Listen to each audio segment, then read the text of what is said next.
6월 4일 살아계신 하나님 말씀 시편 23편 2절 4절 말씀을 가지고 지팡이와 막대기라는 제 말씀 드립니다. 용기와 힘과 우리에게 도움이 되는 그런 말씀은 시편 121편 그 1절에 8절 하나님 말씀이라고 한다면은 위로 안식을 주는 평안의 말씀이 있다면 그건 또 바로 시편 23편 오늘 보면 말씀이죠. 시편 23편 1절 말씀에도 보면은 여호와는 나의 목자시니 내게 부족함이 없으리로다 그리 말씀합니다. 혹시 조지 포먼이라고 하는 권투 선수 기억하십니까? 연세 드신 분들이야 다 아시는 사람이죠. 세계 최강의 권투 선수가 누구냐고 한다면 사람들은 아마 마이크 타슨이나 무하마드 알리나 이런 정도 얘기할지 모르지만 사실은 가장 위대했던 선수는 바로 이 조지 포먼입니다.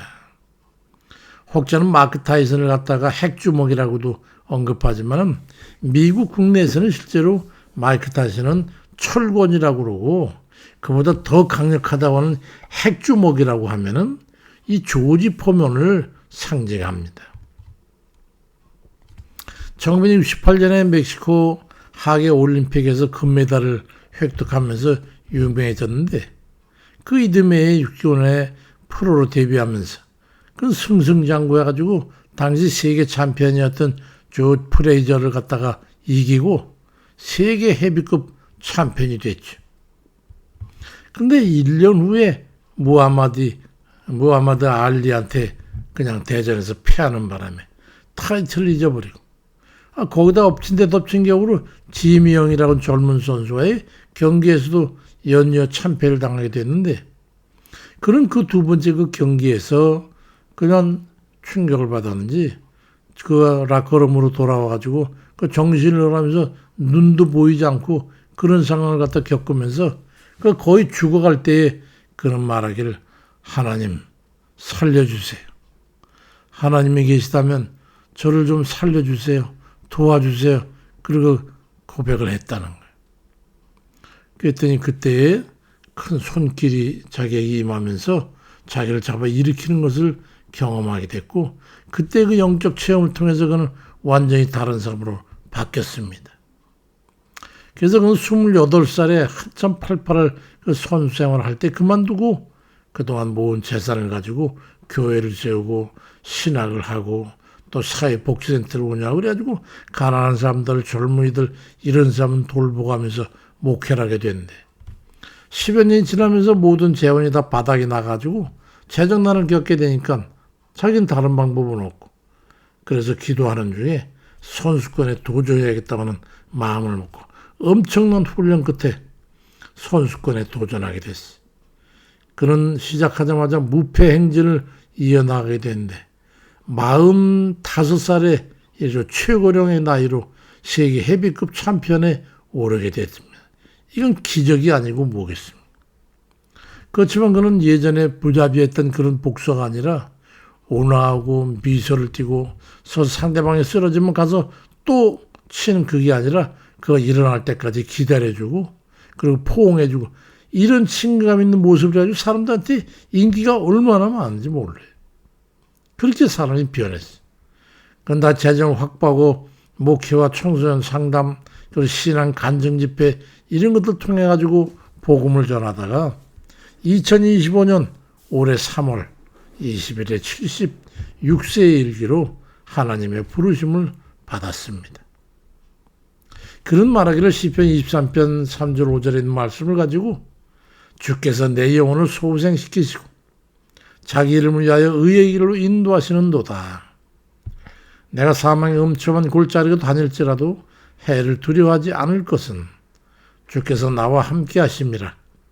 주의 지팡이와 막대기가 나를 안위하시나이다. 주께서 내 원수의 목전에서 내게 상을 차려주시고 기쁨으로 내 머리에 부으시니 내 잔이 차고도 넘치나이다라는 그런 고백과 함께 눈을 감았습니다.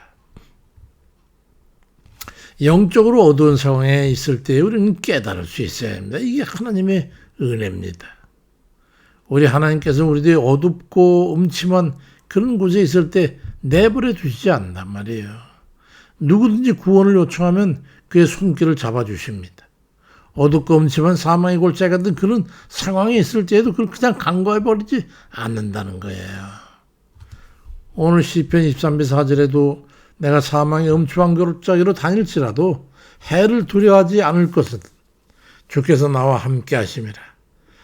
지팡이와 막대기가 나를 안위하시나이다. 그리 말씀하고 있어. 사망의 음침한 골짜기는 어떤 상황을 말씀합니까? 바로 쥐약을 먹고 마시고 음란과 부정과 사욕과 악한 정욕과 탐심과 우상숭배 같은 그런 불못에 갈 수밖에 없는 그런 삶의 상황을 상징하지. 그건 또 영원한 불못을 향해 가는 그런 상황이기 때문에 사망의 음침한 골짜기를 걷고 있는 것 같은 것으로 상징합니다. 그런 건 아무리 둘러봐도 희망이라고는 보이지 않고 위기에 자신을 도와줄 아무도 없는 그런 고립무원에 처해 있을 때 주님이 권능으로 함께 하시는 그런 것이기도 합니다. 하나님은 구원은 구원대로, 책망과 징계는 책망과 징계대로 우리를 향한 선한 의지를 가지고 인도하신다는 그 모든 걸 총망해서 주의 지팡이와 막대기가 그렇게 표현하는 것이죠.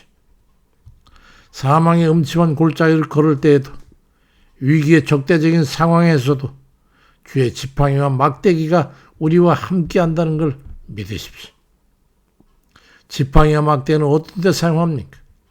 양들이 엉뚱한 곳으로 가거나 말을 듣지 않을 때 양들을 치는 데 사용하는 도구입니다.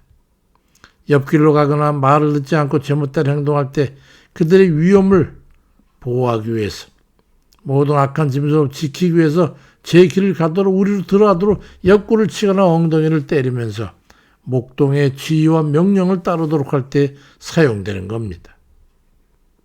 또 하나의 목적은 양들을 안위할 때, 보호할 때 사용됩니다. 양들을 잡아먹거나 해를 끼치려 하는 그런 악한 짐승으로부터 보호할 때 그 짐승들을 물리치고 또 찌르고 대적하는 그때 사용되는 도구이기도 합니다. 그래서 목축하는 목동을 그릴 때는 을에 자기 키보다 큰 지팡이나 나무 막대기를 들고 걷는 소년의 모습을 그리면 그게 목동이 됩니다. 전자는 사망의 음침한 골짜기인 죄악된 상황에서 목자가 되신 주님의 지팡이와 막대기가 역할을 발휘하는 것이고 우리 인생에도 하나님께서 목자가 되셔가지고 채찍과 막대기로 우리를 인도하실 걸 비유로 말씀하고 있는 거예요. 사무엘하 7장 14절에도 나는 그에게 아버지가 되고 그는 내게 아들이 되리니 그가 만일 죄를 범하면 내가 사람의 매와 인생의 채찍으로 징계하겠다고 하는 그런 말씀을 합니다. 또 다른 한면은 상대하기 어려운 대적과 악한 영의 시험과 삶 속에서의 적대적인 상황에 우리가 맞닥뜨릴 때 하나님의 권능이 함께 하시겠다는 거예요. 민수기 14장 9절에도 오직 여호와를 거역하지 말라. 또 그 땅 백성도 두려워하지 말라. 그들은 우리의 밥이라 그들의 보호자는 그래서 떠났고 여호와는 우리와 함께 하시느니 그들을 두려워하지 말라고 말씀합니다. 주의 지팡이와 막대기가 우리를 안위하시기 때문에 그렇다는 말씀이죠. 주의 지팡이와 막대기가 주어질 때 감사하시기 바랍니다. 히브리 12장 6절에 주께서 그 사랑하시는 자를 징계하시고 그가 받아들이는 자마다 채찍질하심이라 말씀합니다. 주의 지팡이가 막대기가 우리를 징계하는 그런 매일지라도 감사하고 어떤 때 사랑의 매로 어떤 때 독려하는 박차로 하나님의 지팡이와 막대기는 여전히 우리와 함께 하시는 겁니다. 그것은 바로 우리를 향한 하나님의 관심이 여정하다는 거예요. 때로는 우리를 매를 때리기도 하지만 우리를 괴롭히는 적대적인 세력 그런 상황을 갖다가 부수는 그런 역할도 하는 것이죠. 주의 사랑을 잊고 있는 자녀는 불의한 가운데 있게 되면 하나님의 징계와 막대기가 주어집니다. 또 그런가 하면 하나님의 백성이 위기에 처하거나 적대적 상황에 빠지게 될 때면 하나님의 보호와 인도하심과 권능의 지팡이가 그 적대적 대상과 상황에 대적하시는 거예요.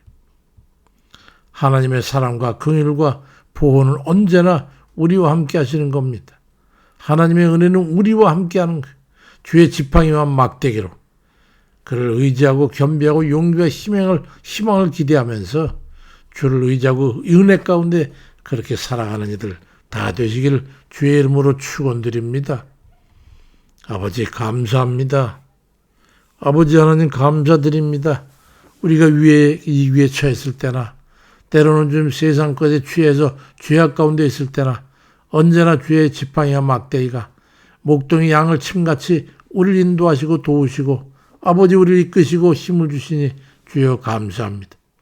우리는 하나님의 어린 양이요 아버지 하나님은 우리의 목자이시니 아버지 주의 지팡이와 막대기가 늘상 우리를 보호하시고 때로는 안위하시며 때로는 징계의 막대기로 채찍으로 역사하시니 어찌하든지 아버지 하나님 사랑과 은혜를 감사드리고 그 주의 뜻을 따라서 아버지 오직 주의 뜻대로 인도함 먹고 살아가고 결단하고 겸비하는 그런 저희 되도록 아버지 인도해 주옵소서.